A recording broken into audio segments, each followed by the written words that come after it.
Hey everyone, and welcome back to The Explainer. Today we're unpacking a really fascinating and honestly highly charged piece of political commentary from a YouTube channel called A Righteous Perspective. We're going to impartially break down their recent critique of Texas Democratic candidate James Talarico. Now, what makes this source material so incredibly compelling to analyze is how it intersects modern progressive politics with deep, foundational Christian theology, and then kind of zooms out to look at macro-level election strategy. As always, we aren't here to take sides. We are literally just here to map out the arguments, understand the source's claims, and see exactly how they view the modern political battlefield. Okay, let's dive into this and look at our roadmap for today. We'll be covering 1. The Texas political landscape. 2. Progressivism meets religion. 3. The theological battleground. 4. Analyzing democratic strategy. And finally, 5. Proposed counter-strategies. Let's just jump right in. Section 1. The Texas political landscape. Contextualizing the race. Right, so before we get into all the deep ideological divides, we really have to understand the baseline political reality down in Texas that the source is reacting to. The commentators here are laser-focused on James Talarico's record, bringing us to this massive number, 800. They heavily emphasize that during his time in the State House, Talarico missed over 800 legislative votes. Now, for the commentators, this is a glaring, absolute failure of duty. But to make sure we understand the full picture, the source does also include Talarico's defense. He states that he intentionally broke quorum, basically walking out with his Democratic colleagues to protest what he called a redistricting power grab and voter suppression efforts. So, Talarico argues he was actually doing his job by stopping those efforts. The commentators, well, they acknowledge this was his reasoning, but firmly maintain it reflects a total dereliction of his legislative responsibilities. Moving on to Section 2, Progressivism meets religion, the ideological clash. So this is where we transition into the actual core of the source's outrage. You see, they aren't just upset about missed votes. They are deeply, deeply concerned about Talarico's specific blend of progressive policy with overt religious language. The source highlights several pretty controversial statements, but perhaps none more prominent than his claim that God is non-binary. The commentators point out that Talarico, who actually went to seminary and self-identifies as a Christian, regularly uses theological language to back up progressive ideology.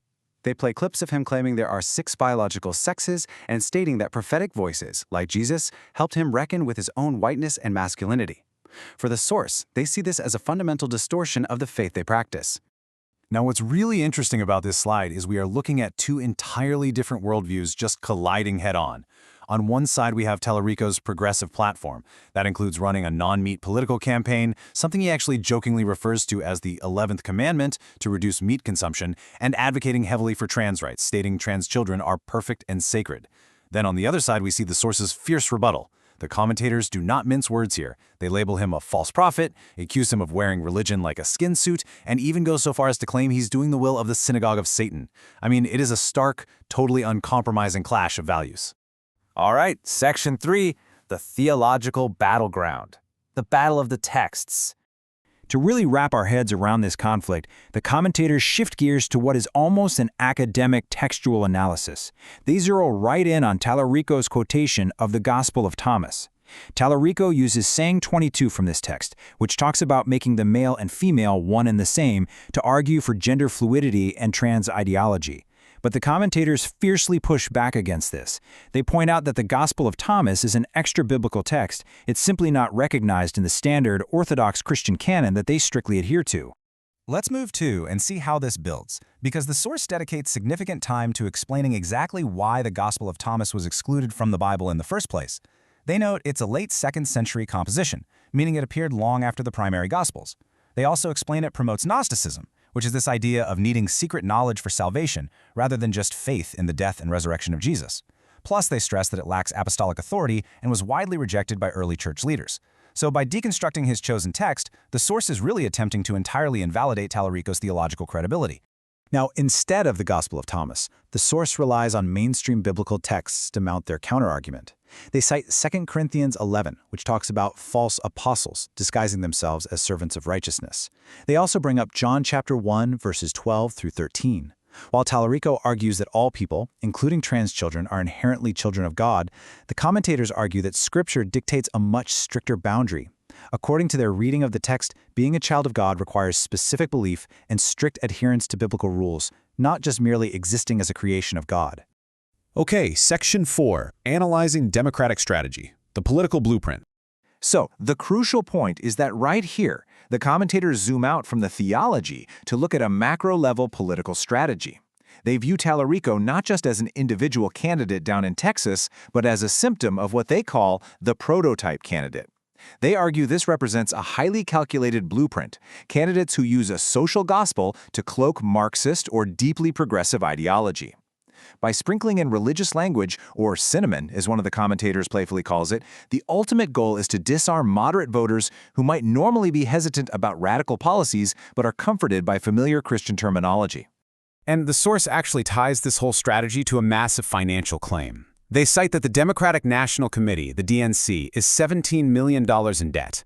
Because of this, they argue, traditional party leadership can no longer just pick winners and losers by controlling the funding.